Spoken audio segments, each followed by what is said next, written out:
Winning no.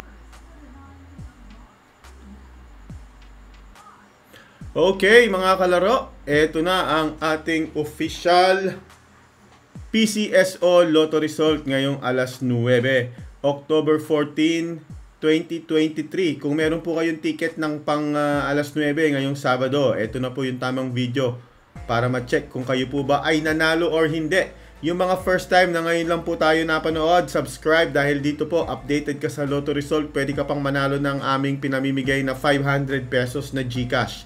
Meron po tayong paraffle tuwing Sunday bilang pasasalamat dahil dito nyo po napiling manood. Kaya kung hindi ka pa nanonood ng live, manood ka na po ng live simula bukas. Okay? Baka makasali ka pa sa aming GCash giveaway, manalo ka pa ng 500 pesos.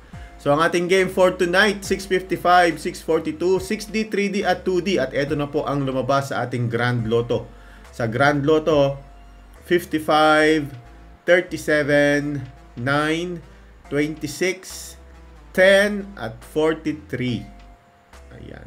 Congratulations kung may nakapalit ticket man lang.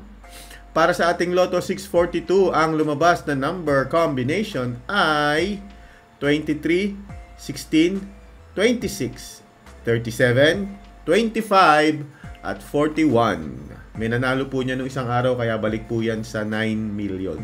Okay? O 6 million. Basta. Para sa 6D Lotto, ang lumabas na number ay 540085. Again, may premyo po ang 85 kung nakuha nyo yung dulo at 54 kung nakuha nyo yung dulo sa harap. Para sa 6D Lotto, ang nanalong number naman ngayong gabi alas 9 ay 521. 521. Congratulations. Ano ba tayo ako? Nakalimutan ko na. Yan, talo ko. At para sa ating 2D, ang lumabas na number ay 516. 516.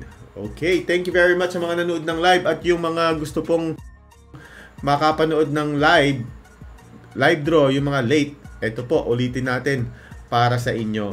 Sana po nakasubscribe ka na. Nagpapamigay po tayo ng 500 pesos GCash. Huwag kayong mawawala. Araw-araw